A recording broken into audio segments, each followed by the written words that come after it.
மொழி கல்விக் கொள்கையை கேள்விக்குறியாக்கி வேறு ஒரு மொழியை வலுக்கட்டாயமாக திணித்தால் ஏற்றுக்கொள்ள முடியாது. சுயமரியாதையை மதிப்போம், ஆனால் அதனை விட்டுக் கொடுக்க மாட்டோம். கொடுக்க வேண்டியது அவங்களோட கடமை, இங்கே இவங்க வாங்க வேண்டியது இவங்களுடைய உரிமை. ஆனால் இவங்க ரெண்டு பேரும் இங்கே எவ்வளோ சீரியஸாக ஒரு பிரச்சனை ஓடிட்டு இருக்கு. இவங்க ரெண்டு பேரும் அதாங்க நம்ம ஃபாசிசமும் நம்ம பாயாசமும், அதான் நம்ம அரசியல் இனிமையும் கொள்கை இனிமையும். ரெண்டு பேரும் என்ன பண்ணுறாங்கன்னா, ரெண்டு பேரும் பேசி வச்சுக்கிட்டு இந்த செட்டிங்லாம் பண்ணி வச்சுக்கிட்டு மாற்றி மாற்றி சோஷியல் மீடியாவில் ஹேஷ்டாக் போட்டு விளையாட்டுருக்குறாங்க.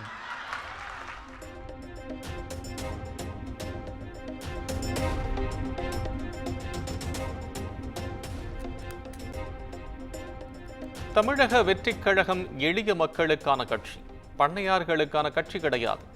பணம் பறிக்க வேண்டும் என்ற மனநிலையோடு இருக்கும் பண்ணையார்களை அரசியலை விட்டு அகற்ற வேண்டும் என விஜய் பேச்சு.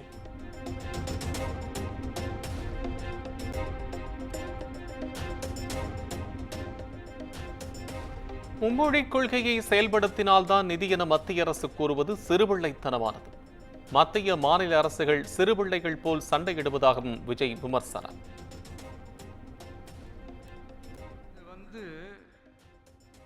இங்கே செயல்படுத்தலைன்னா இந்த கல்விக்கான நிதியை நம்மளுடைய மாநில அரசுக்கு கொடுக்க மாட்டாங்களாம். இந்த எல்கேஜி யூகேஜி பசங்க சண்டை போட்டுப்பாங்க தெரியுமா, அந்த மாதிரி.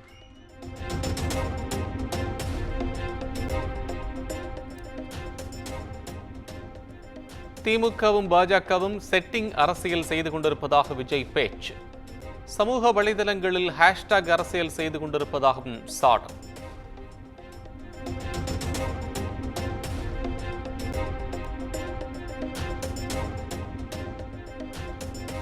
தவேக பூத் கமிட்டி மாநாடு விரைவில் நடைபெறும் என தவேக தலைவர் விஜய் அறிவிப்பு. மாநாட்டிற்கு பின் தங்களது பலம் நிரூபணமாகும் என்றும் பேச்சு.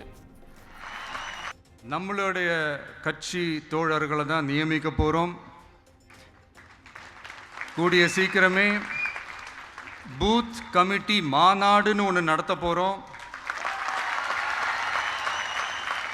அன்னைக்கு தெரியும் தமிழக வெற்றி கழகம் எந்த ஒரு பெரிய கட்சிக்கும் கொஞ்சம் கூட சளைச்சதில்லைன்னு.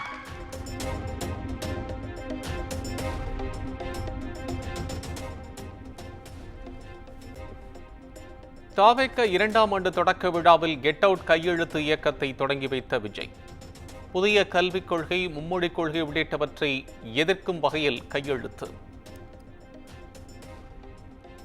கபடதாரிகள் அனைவரையும் இருவரையும் தமிழ்நாட்டை விட்டு வெளியேறு, கெட் அவுட் என்று சொல்லி பொற்கரங்களால் முதல் கையெழுத்து போடுகிறார்.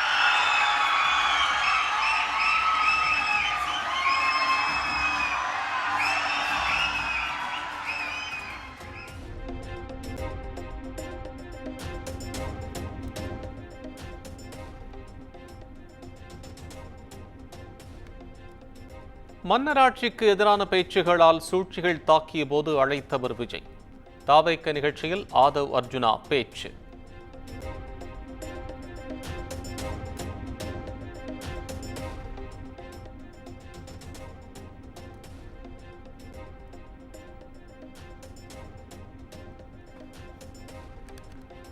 ஊழலை முதற்கண்ணாகவும் கொள்கையாகவும் உருவாக்கி பெரியாரை முன்வைத்து போலி கபட நாடகம் ஆடுவோரை புறக்கணிக்க வேண்டும்.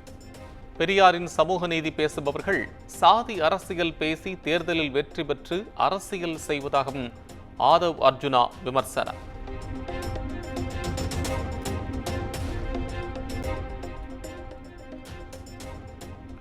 ஒரு காலத்தில் பொருளாதார வலிமை இல்லாதவர்கள் இன்று சினிமா துறையில் தவிர்க்க முடியாத ஆதிக்கத்தை செலுத்தி வருகின்றனர். துணை முதலமைச்சர் உதயநிதியை மறைமுகமாக சாடிய ஆதவ் அர்ஜுனா,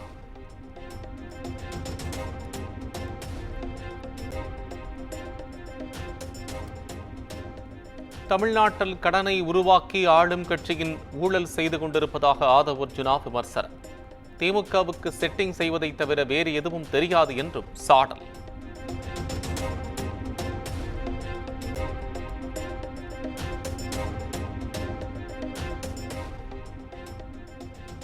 அண்ணா எம்ஜிஆர் போல தமிழகத்தில் புதிய பிளவை விஜய் ஏற்படுத்துவார். அடுத்த 62 வாரங்களுக்கு விஜயே தமிழ்நாட்டின் எதிர்க்கட்சி தலைவர் என ஆதவ் அர்ஜுனா பேச்சு.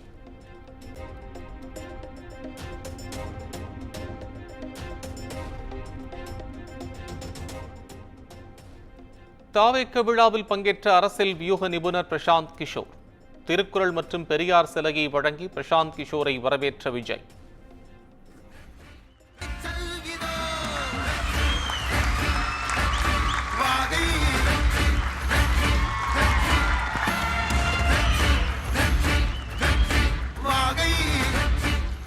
அவருக்கு புத்தகத்தை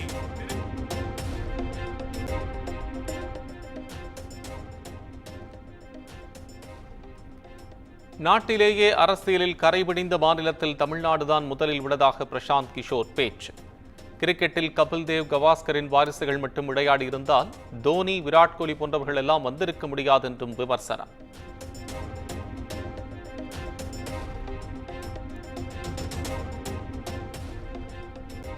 குமுதம் செய்தியாளரை தாக்கிய தாவேக பவுன்சர்கள். தாக்குதல் நடத்தியதில் நெஞ்சில் கை வைத்து சரிந்த செய்தியாளர் இளங்கோவன் மருத்துவமனையில் அனுமதி.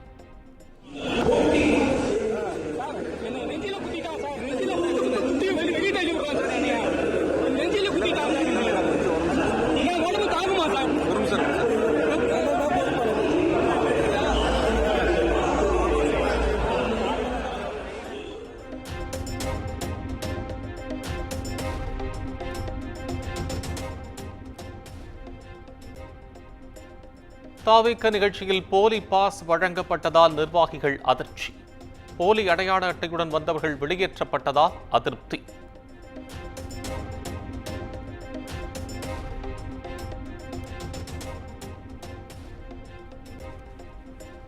எல்லை மறுவரையால் தமிழ்நாடு ஒரு தொகுதியை கூட இழக்காது.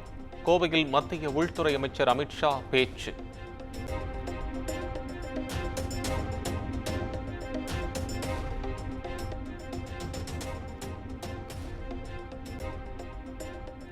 முதலமைச்சர் ஸ்டாலினும் அவரது மகன் உதயநிதியும் மக்கள் பிரச்சினைகளில் கவனம் செலுத்துவதில்லை, உண்மையான சவால்களை எதிர்கொள்வதில்லை என்றும் அமித்ஷா குற்றச்சாட்டு.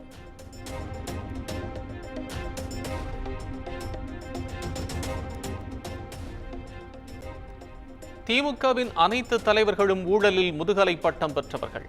போதைப் பொருள் கடத்தல், சட்டவிரோத சுரங்க மாஃபியாவால் தமிழ்நாடு சீர்கெட்டுள்ளதாகவும் அமித்ஷா பேச்சு.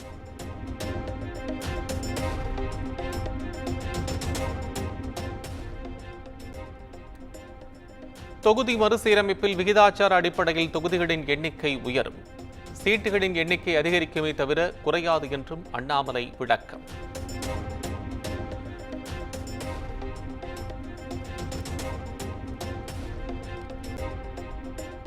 நாட்டின் மருத்துவ தலைநகராக தமிழ்நாடு இருக்க திமுக ஆட்சியில் கொண்டுவரப்பட்ட திட்டங்களே காரணம். மருத்துவ அலுவலர்களுக்கு பணி நியமன ஆணைகள் வழங்கும் விழாவில் முதலமைச்சர் மு.க. ஸ்டாலின் பேச்சு.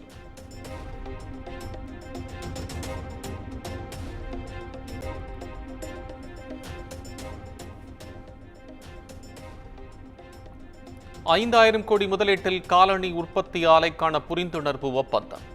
சென்னை தலைமைச் செயலகத்தில் முதலமைச்சர் முன்னிலையில் கையெழுத்தானது.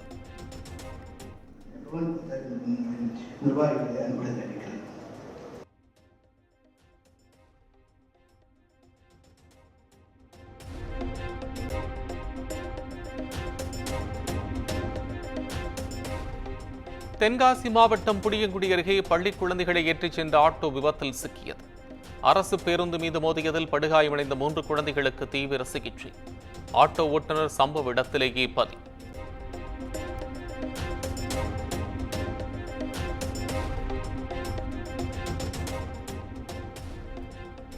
அண்ணா பல்கலைக்கழக மாணவி பாலியல் வன்கொடுமை வழக்கு. கைதான ஞானசேகரன் மார்ச் 10ஆம் தேதி விசாரணைக்காக சென்னை அல்லிகுளம் மகிழா நீதிமன்றத்தில் ஆஜர்படுத்தப்படுகிறார்.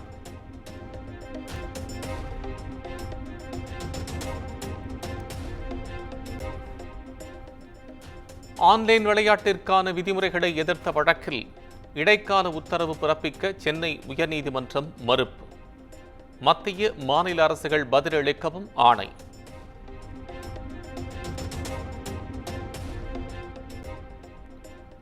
நாமக்கல் மாவட்டம் ராசிபுரம் அருகே அரசு பள்ளி வளாகத்தில் 9ஆம் வகுப்பு மாணவன் மர்மமான முறையில் உயிரிழப்பு.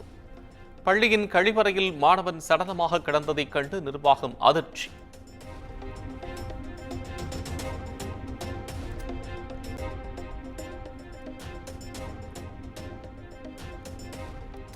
சிவகங்கை மாவட்டம் அருகருகே உள்ள சுங்கச்சாவடிகள் தொடர்பான வழக்கு. செண்பகம்பேட்டை சுங்கச்சாவடியை அகற்ற உயர்நீதிமன்ற மதுரை அமர்வு உத்தரவு.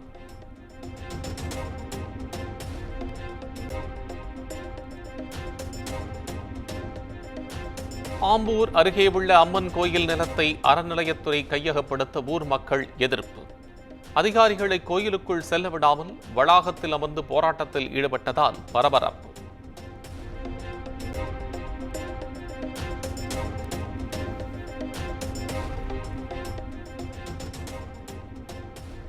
சீமான் மீது புகார் அளித்த நடிகையிடம் சென்னை வளசரவாக்கம் போலீசார் விசாரணை.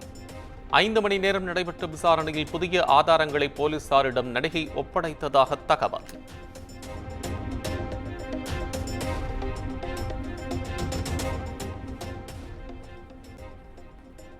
மதுரை ஆட்சியர் அலுவலகத்தில் வைக்கப்பட்டிருந்த பல்வேறு ஆவணங்கள் மழையில் நனைந்ததால் பரபரப்பு. ஈரமான ஆவணங்களை எடுத்து மாடியில் உலர வைத்த அதிகாரிகள்.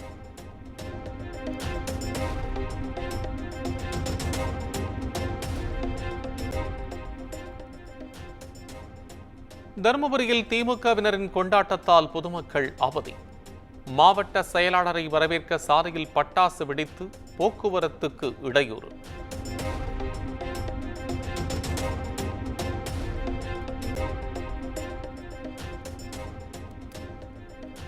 விருதாச்சலத்தில் காலி இடத்தில் வைக்கப்பட்டிருந்த பைப்புகள் திடீரென தீப்பற்றி எரிந்ததால் பரபரப்பு. பைப்புகள் எரிந்ததில் புகை சூழ்ந்து பேருந்து நிலையத்தில் காத்திருந்த பயணிகளுக்கு மூச்சு திணறல்.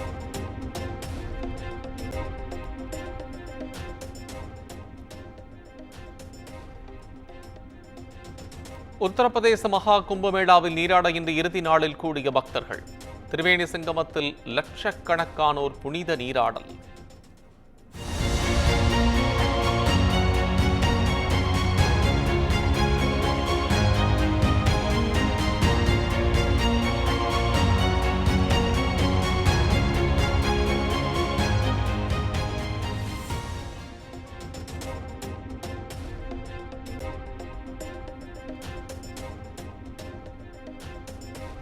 மகா சிவராத்திரியை முன்னிட்டு நாடு முழுவதும் பிரசித்தி பெற்ற கோயில்களில் குவிந்த பக்தர்கள். நீண்ட வரிசையில் காத்திருந்து சாமி தரிசனம்.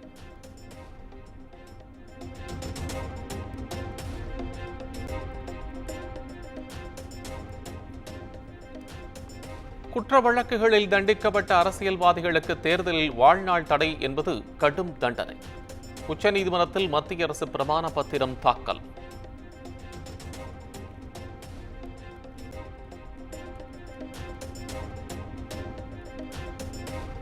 ஜம்மு காஷ்மீர் ரஜோரியில் ராணுவ வாகனம் மீது துப்பாக்கிச் சூடு. கடும் சோதனைகளுக்கு பிறகே வாகனங்களுக்கு அனுமதி.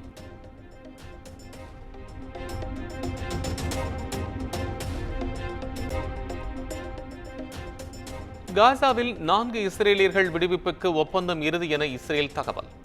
620 பாலஸ்தீனியர்களை விடுவிக்க உள்ளதாகவும் அறிவிப்பு.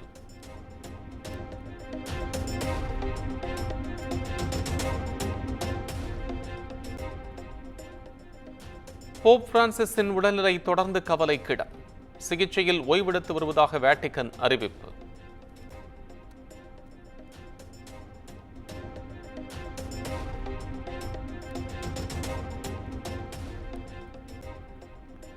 ஐபிஎல் தொடருக்காக சென்னை வந்தடைந்தார் மகேந்திர சிங் தோனி. விரைவில் பயிற்சியில் ஈடுபட இருப்பதாக தகவல்.